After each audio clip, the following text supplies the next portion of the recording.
Assalamualaikum warahmatullahi wabarakatuh nih teman-teman ya. Selamat pagi semuanya. Apa kabarnya seluruh komunitas Didi Channel ya. Semoga kalian sehat selalu. Amin. Oke, jadi di kesempatan kali ini teman-teman ya, gua akan coba ngepantau PP ya teman, karena dari beberapa hari yang lalu kalau gue lihat di komen YouTube dan di Telegram banyak sekali yang Bang coba pantau PP teman-teman ya. Tapi di sini gua nggak fokus untuk spekulasinya ya. Gue mau langsung coba aja untuk analisa teknikal ya mengenai si PP ya, kemungkinan arah marketnya akan kemana untuk si PP ini. Dan sebelumnya gue udah bahas si PP juga ya temen, gue udah bahas PP juga beberapa hari ya, atau beberapa minggu yang lalu gitu temen ya. Kalian bisa tonton dulu untuk videonya gitu temen yang ngebahas PP. Di situ gue udah sebutin ya apa aja alasannya dan kenapa PP itu layak untuk di hold temen. Gue udah sebutin semua alasannya temen ya, tapi nanti bakal kita cek juga aja gitu temen. Dan untuk kali ini ya gue akan coba lebih fokus untuk analis teknikal si PP ini ya temen. So pastikan kalian nonton sampai habis. Dan mungkin buat teman-teman semua yang mungkin belum subscribe ya channel Didi ini, silahkan subscribe dulu ya temen. Dan buat teman-teman semua yang mungkin belum gabung di grup Telegram, silahkan gabung dulu nih ya. Karena apa? Karena setiap harinya di sini gue akan share informasi seputar cryptocurrency serta sentimen-sentimennya. Dan di sini kalian juga bisa sharing kripto terhadap gue dan teman-teman yang ada di grup ya. Untuk link join gue sediain di kolom deskripsi. Oke? Gue tunggu kalian di grup Telegram gue. Oke ya? Jadi kita langsung aja, teman-teman, kita langsung aja ngepantau ya, ngepantau untuk PP ini ya di CMC, teman-teman. Jadi terlihat untuk pertumbuhannya itu masih minus ya teman ya, masih minus untuk si PP ini, dan saat ini berada di 0,001216. Seperti yang udah gue katain sebelumnya atau gue ungkapin sebelumnya, bahwa PP ini sebenarnya tinggal menunggu momentum aja ya teman, kalau menurut gue pribadi ya. Karena apa? Dari segi supply yang beredar atau sirkulasi suplainya itu udah beredar semua cuy. Holdernya ya juga udah lumayan banyak. Kalau kita lihat juga di di Etherscan ya, dengan memiliki order 156.900 ya. Melihat ini proyek meme yang benar-benar desentral. Kenapa kok desentral bang? Kalau kalian cek ya di websitenya di bagian tokenomic ya, di sini tuh tanpa pajak, tanpa mengosong, sederhana, token LP dibakar, kepemilikan kontrak dibatalkan. Ini yang menyebabkan PP tuh di tahun-tahun lalu tuh melambung tinggi. Dan bahkan serunya ya, PP ini kan memang karakter legendaris yang dijadikan sebuah inspirasi token cryptocurrency PP ini gitu temen ya. Dan menariknya atau serunya juga, PP itu udah kedaftar di banyak pertukaran besar ya. Jadi itu ya beberapa alasan yang menyebabkan kalau menurut gue pribadi PP itu cukup potensial banget ya ketika bulan nanti akan ada lonjakan harga untuk PP, melihat ini adalah meme Ethereum juga gitu teman. Ya, selebihnya nggak ada lagi teman. Oh ya, di sini kalau kalian ingin cek ya untuk status certik dari si PP sendiri ya, memang secara certik dia untuk grade-nya itu AA ya teman, atau double A gini gitu teman, dan memiliki skor 87,74 dan itu cukup bagus ya. Hanya saja memang secara fundamental head-nya, fundamental head ini sedikit menurun di area 67 ya teman ya. Kalau gue rasa untuk fundamental head-nya ini temen ya, ketika memang nanti komunitasnya udah kembali excited ya, excited lagi, dan momentumnya itu ada untuk PP ketika bull run, gue rasa fundamental head-nya itu juga akan mengalami kenaikan lagi gitu temen ya, dengan banyaknya isu-isu atau sentimen-sentimen positif untuk PP ini sendiri gitu temen ya.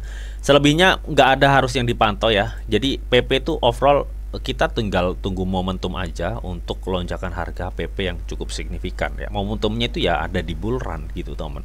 So kita tinggal tunggu aja ya, tinggal tunggu aja ya. Sebentar lagi kita akan menyambut halving, dimana kalian bisa lihat nanti marketnya bisa dibilang crash ya kalau pas halving biasanya, dan itu berturut-turut ya untuk history pas halving market itu tambah crash gitu kan. Jadi kesempatan kita ya, sebenarnya kesempatan kita buat memanfaatkan diskon besar-besaran nanti gitu teman ya. Dan kalau gue lihat ya secara komunitas di Twitter dia cukup besar, ada sekitar 536 pengikut ya. Jadi nggak ada yang perlu dibahas sebenarnya untuk PP ini ya. Jadi kita tinggal pantau-pantau aja perkembangan marketnya. So nggak usah kelamaan teman-teman ya. Jadi kita langsung aja untuk ngepantau market PP ya. Ini gue udah masuk di Getayo. Kita akan pantau pergerakan market PP-nya seperti apa untuk marketnya ya. Nah oke teman ya. Jadi kali ini gue akan coba ngepantau market CPP untuk saat ini gitu teman ya. Jadi terlihat banget memang si PP itu sebenarnya udah berhasil ya pembalikan arah lah, bisa dibilang seperti itu ya teman.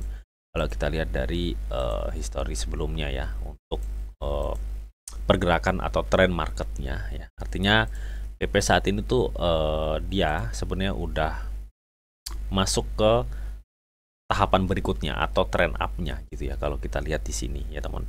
Meskipun kalau kita lihat di sini PP itu sedikit nge-breakdown ya, nge-breakdown area trend up-nya gitu teman ya. Tapi di sini kalau gue lihat dari support yang kebentuk yang ngebuat sebuah shadow 2 di sini, artinya di sini ada tekanan atau demand yang cukup kuat yang menyebabkan ketika market PP nyentuh di area sekitar kepala 10 ini atau di 0,0010 ini, dia ada tekanan ke atas gitu teman ya. Dan ini gue rasa PP mencoba ya, sepertinya untuk mencoba kembali ke trend up-nya lagi atau di area sini nih ya. Dan terlihat juga dari market PP ini ya untuk resisten yang terdapat banyak supply itu ada di sekitar 0,0017 atau di area yang gue kasih blok merah ya teman. Ya, di sini tuh banyak sekali supply karena terlihat banget ya di histori sebelumnya PP juga pernah mencoba atau berusaha untuk nge-break out area ini dan gagal ya. Ini sampai nge-triple top ya. Jadi ada 3 kali percobaan dan gagal. Dan kemarin itu pas di 6 Desember ya 2023 tepatnya tahun lalu ya. PP itu juga menyentuh area 0,0017 dan apa yang terjadi gagal lagi gitu teman. Nah, apakah nantinya ini dengan dorongan support kuat di sini, ketika memang nantinya PP akan bisa mengarah ke resisten sebelumnya, apakah bisa ke breakout atau enggak? Nah, itu yang harus kita pantau ya. Kalau misalkan PP nantinya bisa naik ya dan mempertahankan area di sini, otomatis ada kemungkinan besar PP mampu untuk nge-breakout area sekitar 0,017 sampai 0,0018 ini. Ya, gue rasa seperti itu. Ya, semua itu tergantung dari demand juga ya teman ya. Kalau misalkan demandnya nanti besar, ya gue rasa akan adanya lonjakan untuk si PP. Melihat dari trennya, dia sudah reversal ya sebenarnya, udah berbalik arah ya menuju arah bull run ya teman. Tapi yang perlu kalian ingat ya, halving kan ini kurang 3 bulan lagi ya, bisa dibilang 3 bulan lagi. Nah biasanya untuk pas halvingnya ya atau setelah halving pas itu market tuh mengalami crash. Nah pertanyaannya, ketika sebelum halving apakah ini PP bisa naik atau enggak gitu teman ya. Biasanya akan ada kenaikan ya sebelum halving itu ya, di bulan-bulan pertengahan bulan 2 ya mau ke bulan 3 itu biasanya ada lonjakan harga di situ. Nah nanti pas semakin mendekati halving biasanya market itu cenderung longsor gitu ya teman. Apalagi pas halvingnya ya, biasanya seperti itu. Jadi gue rasa cukup optimis banget ya kalau PP itu akan ada lonjakan ya kalau menurut gue pribadi teman. Tapi ini bukan sekarang gue analisa besok melesat tinggi, no ya, nggak seperti itu. Jadi ini lebih ke long term ya teman, lebih ke long term ya. Paling nggak minim dia bisa balik ke resisten yang dia saat ini berusaha ditembus gitu teman ya. Ini di area sekitar ini nih ya. Itu untuk target jangka panjang aja ya teman untuk PP ya, karena kita nggak bisa harus saat ini PP langsung naik ya, nggak bisa kayak gitu teman ya. Melihat saat ini volume transaksi PP aja masih kecil banget, jadi nggak ngedukung banget kalau PP itu saat ini mengalami kenaikan ya. Dan gue rasa untuk target pertama gue ya untuk PP ketika mungkin nantinya akan ada pergerakan naik ya, gue rasa dia akan balik ke 0,017 dulu temen ya, sebelum mungkin kalau misalnya ini bisa ter breakout ya mungkin dia akan ngarah di 1,618 atau di area 0,0023 temen ya, atau di area sini. Itu untuk target gue temen ya, target gue jangka panjang ya, jangka panjang ya. Mudah-mudahan sih sebelum halving udah ketembus ini area-area ini gitu temen ya, sebelum nantinya pas halving dia longsor gitu temen ya. Oke, jadi itu untuk analisa gue jangka panjang. Kalau gue lihat dari titik Fibonacci, dia akan ngarah di area sekitar 1 Fibonacci sampai 1,618 Fibonacci, sorry ya. Oke, jadi mungkin itu area yang akan dituju untuk kenaikan dari si PP. Nah, kalau misalkan kenaikan terdekatnya Bang, terdekatnya itu kalau gue rasa dia akan ngarah di sekitar 6,18 ya teman. 6,18 itu ada di area sini nih.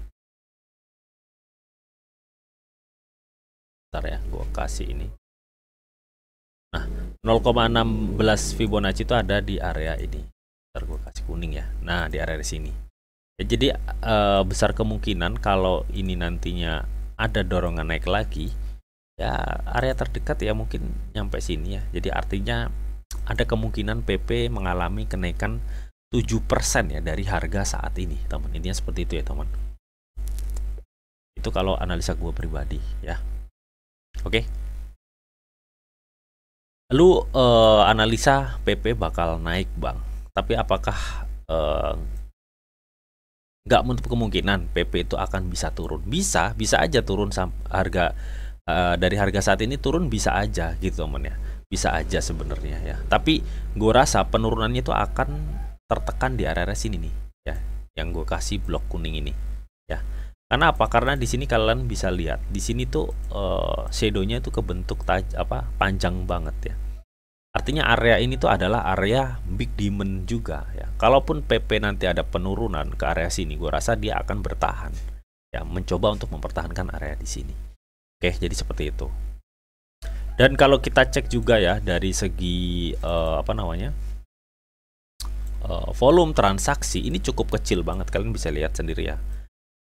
Kalian bisa lihat sendiri untuk grafiknya cukup kecil, bahkan dia saking kecilnya dia ngerucut gini gitu teman. Jadi nggak ada tanda-tanda bahwa akan adanya kenaikan untuk si PP ini gitu teman ya. Meskipun kita tahu PP itu udah kesupport dari pembentukan shadow di sini yang cukup panjang ya. Tapi dengan segi volume transaksi yang cukup kecil, jadi ini nggak memungkinkan untuk PP itu naik ya untuk saat ini loh teman-teman ya, untuk saat ini ya. Dan kalau coba kita lihat ya, dari pergerakan MACD-nya ya, pergerakan MACD-nya ini masih rancu ya, bisa dibilang teman. Tapi kalau kalian perhatikan ini pergerakannya itu mirip yang di sini nih teman, hampir mirip yang di sini nih. Kalian bisa lihat ya, kalian perhatikan nih. Ya, kalian bisa perhatikan di sini. Ini mirip banget gitu, teman. Jadi gue berharapnya sih akan ada kenaikan ya untuk PP, meskipun nggak saat ini juga naiknya gitu, teman. Ya, gue berharapnya sih akan ada kenaikan untuk si PP ini, teman. Ya, jadi kalian bisa perhatikan momen-momen rancu seperti ini ya, teman. Kalian bisa lihat sendiri ya. Jadi ini mau turun atau enggak gitu ya, masih bingung gitu lah, intinya seperti itu ya. Tapi kalau gue lihat dari sini, setelah kebentuk seperti ini, dia akan ada lonjakan harga ya, mudah-mudahan sih seperti itu ya. Melihat dari MACD-nya ini udah turunnya tuh kenceng banget ya, ini turunnya kenceng banget, dan ini bisa dibilang udah di posisi bawah gitu temen ya. Ya mudah-mudahan sih nggak turun lagi ya. Apakah masih ada potensi turun? Ya masih ada, sebenarnya masih ada untuk potensi turun. Tapi kalau gue lihat dari segi candle yang udah kebentuk ini yang cenderung menipis ya, intinya ini akan adanya lebih cenderung naik ya daripada turunnya ya. Kalaupun misalkan dia turun ya paling gini cuy ya, misalkan dia turun paling gini, itu dia naik ini nih. Nah, itu gue rasa seperti itu nanti akan pergerakan dari si PP gitu teman. Jadi kita wait and see dan tunggu aja pergerakannya seperti apa gitu teman. Yang mudah-mudahan kita berharapnya mirip seperti histori di sini ya. Setelah melakukan persilangan beberapa kali seperti ini, dia akan mengalami kenaikan ya. Berasa akan seperti itu ya. Kita untuk saat ini pantau-pantau aja dulu teman ya. Tapi untuk long term gue masih yakin bahwa akan adanya kenaikan untuk si PP ini ya. Jadi tinggal tunggu momentum aja. Alasannya apa bang? Alasannya udah gue sebutin tadi di awal, atau kalian bisa tonton video gue yang ngebahas PP sebelumnya ya. Itu udah gue sebutin semua detail alasannya kenapa gue masih yakin PP itu akan ada lonjakan harga nanti di bull run tiba. Oke, mungkin itu aja ya sekilas updatean gue mengenai si PP, jadi nggak harus ada yang dipantau-pantau terlalu dalam karena memang PP itu proyeknya desentral banget dan secara komunitas sudah kuat ya. Dan dia juga udah banyak di listing di market besar ya, sekelas Binance juga udah ngelisting. Jadi tunggu apa lagi ya, tunggu momentum, intinya seperti itu ya. Dan tetap sebelum gua akhirin video ini, di sini ada disclaimer on bahwa untuk trading dan investasi di dunia cryptocurrency itu sifatnya sangat berbahaya atau sangat-sangat berisiko tinggi teman. Jadi bijaklah kalian di dalam mengelola atau memanajemen keuangan kalian. Semua keputusan yang kalian ambil adalah tanggung jawab kalian masing-masing. Di sini hanya memberikan informasi yang diberitahu untuk kalian semua. Oke?